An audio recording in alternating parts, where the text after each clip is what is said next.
Hola, ¿qué tal? Un saludo para todos. Continuamos con nuestra lectura bíblica diaria y hoy es el día 29 de 365. Les recuerdo que estamos leyendo la Biblia, Nueva Biblia al Día. Éxodo capítulo 7. Por eso el Señor le dijo a Moisés: Mira, cuando te presentes ante el faraón será como si yo mismo estuviera allí, y tu hermano Aarón será como tu profeta, el que habla en lugar tuyo. Dile a Aarón todo lo que yo te diga, para que él se lo repita al faraón. Así que será Aarón el que le pedirá al faraón que deje salir de Egipto a mi pueblo Israel. Pero yo haré que el faraón se niegue a hacerlo. Yo entonces multiplicaré mis milagros en la tierra de Egipto. Aún así, el faraón no los oirá, por lo que traeré sobre Egipto un desastre final de grandes proporciones y luego sacaré a mi pueblo de esta tierra. Cuando les muestre mi poder y los obligue a dejar salir a mi pueblo, los egipcios comprenderán que yo soy el Señor. La vara de Moisés. Moisés y Aarón hicieron lo que el Señor les había ordenado. Cuando se presentaron ante el faraón, Moisés tenía 80 años y Aarón 83. El Señor les dijo a Moisés y a Aarón: el faraón les exigirá un milagro que demuestre que yo los he enviado. Cuando lo haga, Aarón arrojará al suelo la vara y ésta se convertirá en serpiente. Entonces Moisés y Aarón fueron a ver al faraón y realizaron el milagro de la manera que el Señor les había dicho. Aarón arrojó al suelo la vara ante el faraón y ésta se convirtió en serpiente. Pero el faraón llamó a sus encantadores, los magos de Egipto, y ellos hicieron lo mismo mediante sus artes mágicas. Pero la serpiente de Aarón se tragó a todas las serpientes de ellos. El corazón del faraón permaneció duro y obstinado y no quiso oír, tal como el Señor lo había advertido. La plaga de sangre. El Señor le dijo a Moisés que el faraón era terco y se empeñaría en no dejar salir de Egipto al pueblo de Israel, pero que a pesar de eso debería regresar por la mañana cuando el faraón salía a bañarse y esperarlo a las orillas del Nilo, y le recordó que debía llevar la vara que se había convertido en serpiente. Además le dijo que cuando estuviera frente al faraón le dijera: el Señor, el Dios de los hebreos, me ha dicho que vuelva a pedirte que dejes que mi pueblo salga a adorarlo en el desierto.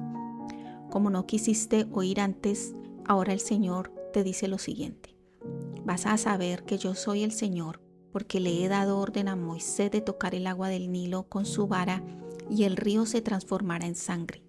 Morirán los peces, y el río apestará de tal modo que los egipcios no querrán beber su agua. El Señor ordenó a Moisés: dile a Aarón que dirija su vara hacia las aguas de Egipto, para que todos sus ríos, arroyos, estanques y los depósitos de agua y aún el agua de las casas se les convierta en sangre. Mientras el faraón y todos sus funcionarios miraban, Aarón tocó con su vara la superficie del Nilo y el agua se convirtió en sangre. Los peces murieron y el agua se contaminó de tal modo que los egipcios tuvieron asco de beberla y hubo sangre en todo Egipto. Pero los magos usaron sus artes secretas y también pudieron convertir el agua en sangre. Por lo tanto, el faraón persistió en su terquedad y no quiso escuchar a Moisés y a Aarón, tal como el Señor lo había advertido. El faraón regresó a su palacio como si nada importante hubiera acontecido. Entonces los egipcios cavaron pozos a lo largo del río para conseguir agua, porque no podían beber el agua del río. La plaga de ranas. Después de que el Señor golpeó las aguas del Nilo, pasaron 7 días. Éxodo capítulo 8. El Señor le dijo a Moisés: preséntate nuevamente ante el faraón y dile que yo, el Señor, le ordeno que deje que mi pueblo vaya y me adore. Que si se niega, enviaré una plaga de ranas a toda la tierra, de un rincón a otro del país. El río Nilo se llenará de ranas que entrarán aún a sus cuartos y estarán sobre sus camas. Cada casa de Egipto se llenará de ranas, de modo que hasta se meterán en los hornos y en donde amasan la harina para el pan. Tantas serán las ranas que hasta se treparán sobre sus hombros y sobre sus funcionarios y sobre toda la gente.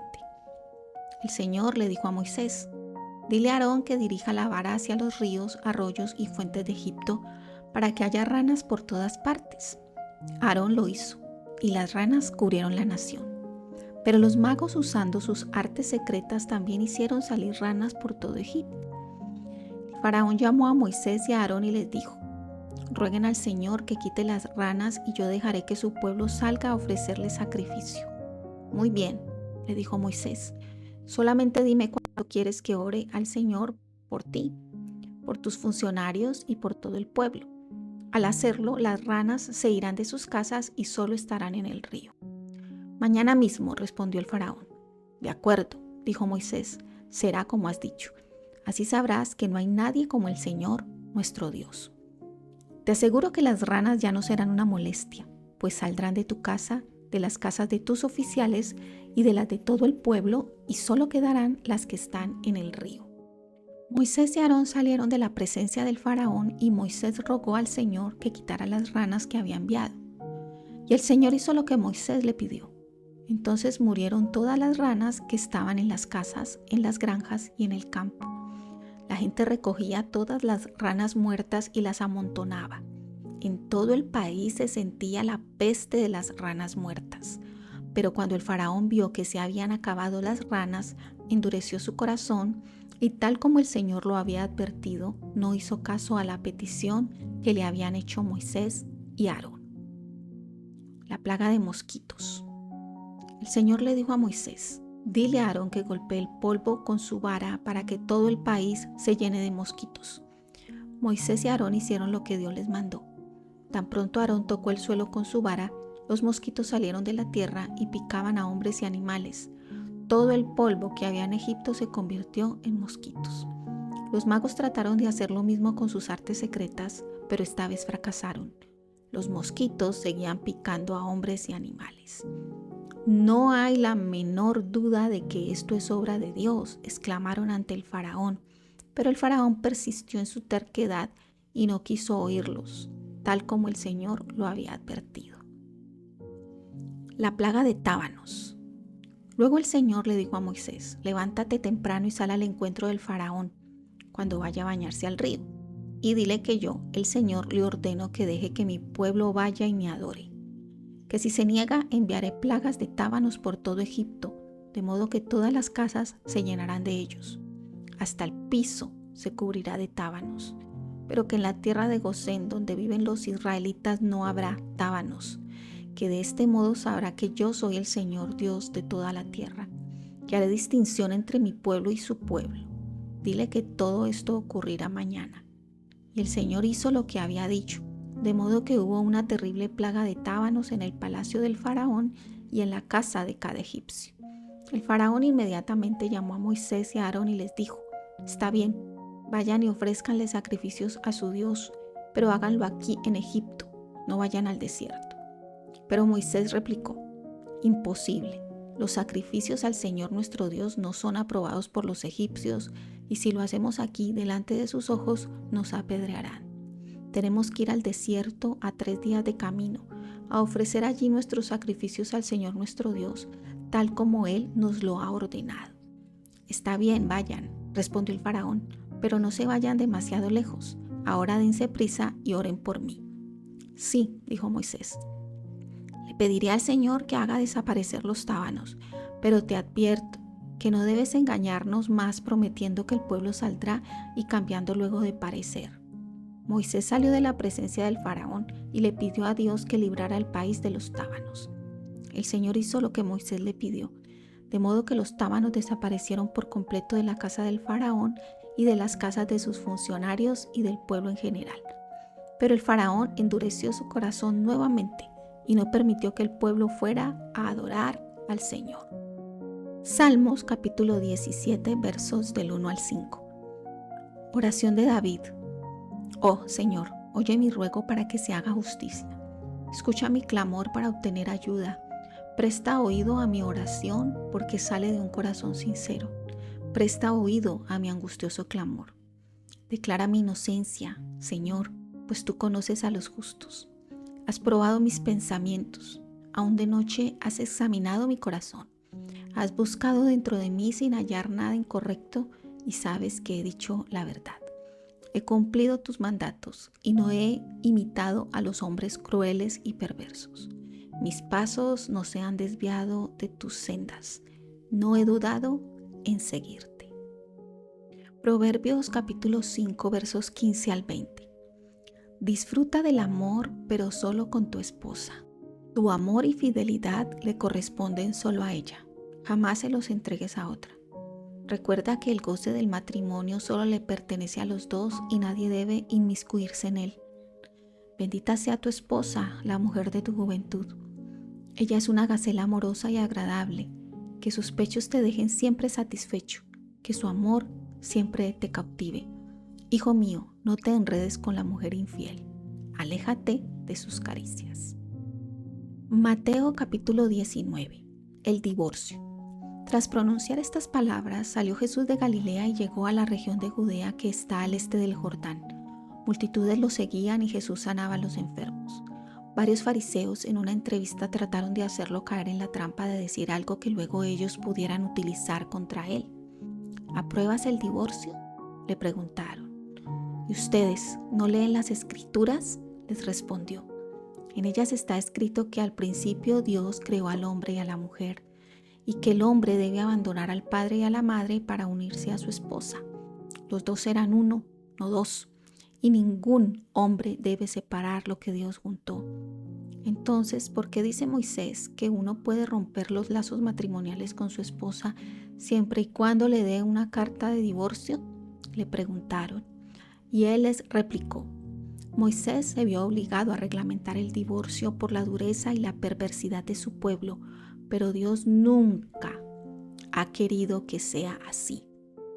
Es más, les digo que si alguno se divorcia de su esposa, a no ser en los casos en que ésta le haya sido infiel, comete adulterio si se casa con otra. Y el que se casa con la divorciada también comete adulterio. Entonces los discípulos le dijeron: si eso es así, mejor sería no casarse. Jesús les respondió: esto solo lo pueden entender aquellos a quienes Dios ha ayudado a entenderlo. Hay personas que no se casan porque nacieron incapacitados para el matrimonio. Otros no lo hacen porque los hombres los incapacitaron, y aún otros porque no desean hacerlo por amor al reino de los cielos. El que pueda aceptar esto último, que lo acepte. Jesús y los niños. Le llevaron entonces varios niños para que les pusiera las manos encima y orara por ellos. Pero los discípulos reprendieron a los que los traían.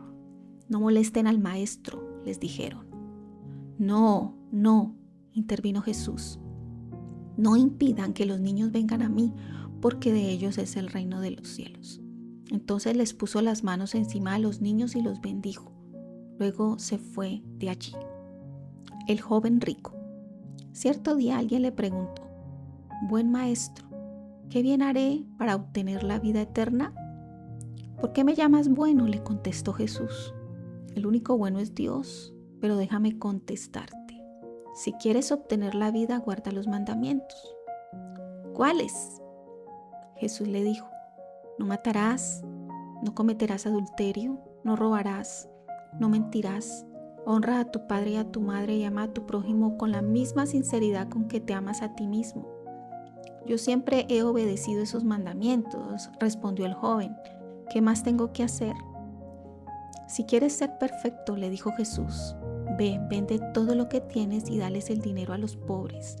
De esta manera tendrás tesoros en el cielo. Y cuando lo hayas hecho, ven y sígueme. Cuando el joven oyó esto, se fue muy triste porque era extremadamente rico. A un rico le es muy difícil entrar al reino de los cielos, comentó luego Jesús con sus discípulos.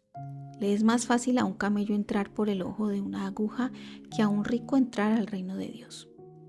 ¿Y entonces quién puede salvarse?, preguntaron los discípulos, algo turbados. Jesús los miró fijamente y les dijo: humanamente hablando, nadie, pero para Dios no hay imposibles. Nosotros lo abandonamos todo por seguirte, dijo Pedro. ¿Qué obtendremos en cambio? Y Jesús les respondió: cuando yo, el Hijo del Hombre, me siente en mi trono de gloria, ustedes, mis discípulos, se sentarán en 12 tronos a juzgar a las 12 tribus de Israel. Y cualquiera que haya dejado hogar, hermanos, hermanas, padre, madre, esposa, hijos, tierras, por seguirme, recibirá 100 veces lo que haya dejado, aparte de recibir la vida eterna. Pero muchos de los que ahora se creen importantes no lo serán entonces, y muchos de los que ahora se consideran poco importantes serán los importantes entonces. Terminamos nuestra lectura bíblica del día 29. Les espero mañana. Shalom para todos.